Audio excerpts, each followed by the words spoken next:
जाति जनजाति संयुक्त एकता महासंघ के तत्वावधान में अनुसूचित जाति जनजाति का जो मिलन समारोह रखा है। सर, हमारे बीच में गिरधारी लाल जी मालवी पधार चुके हैं, उनका भी जोरदार तालियों से स्वागत करें।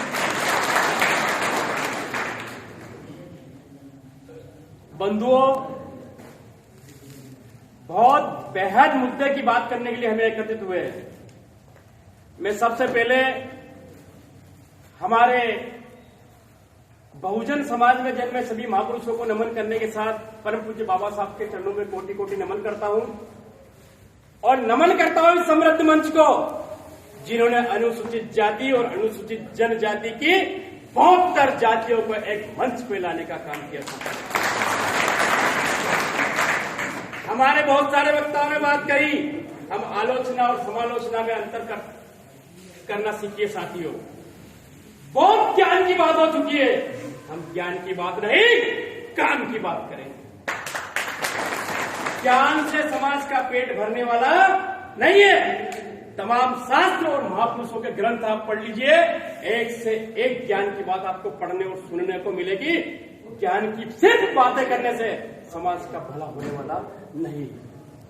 जब तक आप काम की बात नहीं करेंगे तब तक इस समाज का भला नहीं होगा। तो मैं 2 पंक्तियों से अपनी बात शुरू करता हूं कि शोषित लोगों होश में आओ और समय ने तुम्हें पुकारा है, वो ठूठ छोड़कर एक हो जाओ, यह बाबा का नारा है। यह बाबा का नारा है। क्या हम ठूठ छोड़ रहे हैं?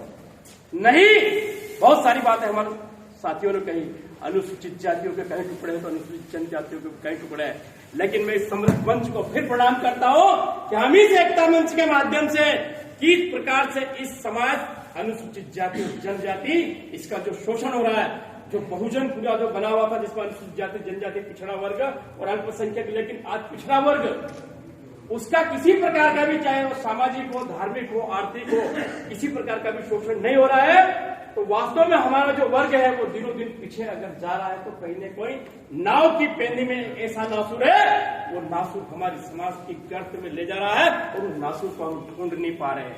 हम पतवार घुमा रहे हैं दिन रात, लेकिन हमारे समाज की नाव आगे नहीं जा रही है। तो उन नासुरों को हमको ढूंढना होगा साथियों, क्योंकि डॉक्टर भी अगर ट्रीटमेंट देता है किसी बात का तो बीमारी का वो पहले डायग्नोसिस करता है, उसकी जांच करता है कि आखिर बीमारी का कारण है, उसका कारण ढूंढता है, कारण के बाद उसका निवारण बताता है।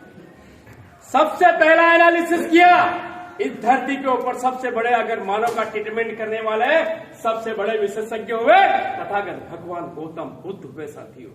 उन्होंने कहा कि संसार के अंदर दुख है तो दुख का कोई न कोई कारण है, वो कारण है तो निवारण भी है। कारण बहुत सारे हमने बताए।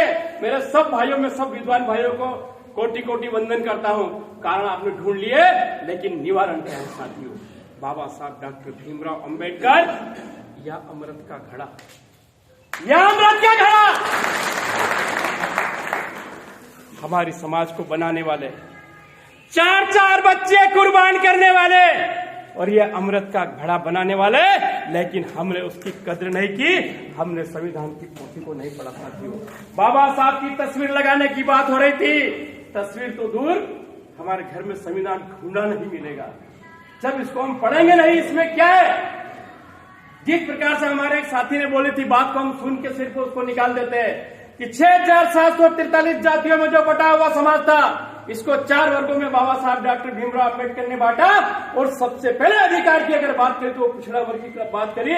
आर्टिकल 340 आप खोल के देख लीजिए, सबसे पहले उन्होंने पिछड़ा वर्ग की बात की। इसके बाद अनुसूचित जाति आर्टिकल 341 और अनुसूचित जनजाति आर्टिकल 342 की बात करी। और जो बाबा साहब डॉक्टर भीमराव अंबेडकर ने आर्टिकल 340, आर्टिकल 341 और 42 बनाया, हमने उसके वापस टुकड़े कर दिए और फिर जातियों उपजातियों में बंगड़े वही चमार बलई भंगी बसुट बागी बनगुल नाई तेली तमोली धुरी कुमार सुधार लोहार, विभिन्न प्रकार के संगठन बना लिए। सब संगठन अपने अपने हिसाब से काम करते हैं। जैसे थावड़ा जी ने एक बात बहुत अच्छी कही थी कि जिस समाज की गैर राजनीतिक जड़ें मजबूत नहीं होती वो व्यक्ति, वो समाज उन्नति नहीं करता है। तो गैर राजनीतिक जड़ें क्या है? आज जो अनुसूचित जाति जनजाति जो महासंघ बना हुआ है, इसके माध्यम से हम आखिर करना क्या चाहते हैं? फिर मैं अपनी बात पर आ रहा हूं कि हमको कतई ज्ञान की बात नहीं करना, हमको काम की बात करना कि काम क्या होगा। और धरातल पर शुरुआत नहीं करोगे, भाषणबाजी से समाज का पेट भराने वाला नहीं है साथियों। और आज हम काम की बात करें, वो काम क्या है। मैं आपको बीमारी भी बता के जाऊंगा और बीमारी का इलाज भी बताकर जाऊंगा साथियों। तो मूल जो समस्या है, जिस प्रकार शिक्षा की जो बात करी, बहुत सारे साथियों ने अपने उद्बोधन में भी कहा कि शिक्षा शेरनी का दूध जो पिएगा वो दहाड़ेगा। शेरनी का दूध भी पी लिया, 62 साल तक नौकरी भी कर ली, 1000 लोगों का भोजन हमारा कर्मचारी अधिकारी भाई चट कर दिया, लेकिन समाज की तरफ नहीं झांका उसने। सबसे बड़ा दोषी कौन है? मैं अगर कर्मचारी हूं, मैं अपने बीवी बच्चों तक नहीं 1000 लोगों का शोषण करके मैं अपनी बीवी बच्चों को खिला रहा हूं। और अगर मैं उससे उरी नहीं हुआ, मैंने वापस नहीं किया, तो मैं बाबा साहब अम्बेडकर के 4 बच्चों के जो बलिदान है उसका पाप का भागी हूं। सबसे पहले समाज की तरफ से अगर मुंह मोड़ा तो वो कर्मचारी अधिकारी भाई ने उसको मुझे उसको टाइम मिला, उसको टैलेंट मिला, उसको ट्रेजरी मिली। ये बाबा साहब के 4 बच्चों के त्याग, बलिदान और समर्पण की देन है, लेकिन उसने समाज की तरफ झांका नहीं साथी। तो हमारे समाज का जो कर्मचारी अधिकारी भाई है उसको समाज की तरफ झांकना होगा। जैसे हमारे वो जो बालचंद जी ने, अटडे जी ने जो बात कही थी, बहुत सारी देखा, हम जब इकट्ठे होते तो हम वास्तव में हमको गुस्सा आ जाता है कि क्यों कर्मचारी ने हमारे समाज से मुंह मोड़ लिया। हम बहुत सारी बातें करते हैं। जब भी हमारा जो सोशल मीडिया, आप देख लीजिए इसका कैसा दुरुपयोग कर रहे हैं हम। सोशल मीडिया पर हम अम्बेडकरवादी होने, क्या सिर्फ हम ब्राह्मणों की सिर्फ बुराई करें? क्या हम बनियों की बुराई करें? क्या ठाकुरों की बुराई करें? क्या आरएसएस की बुराई करें?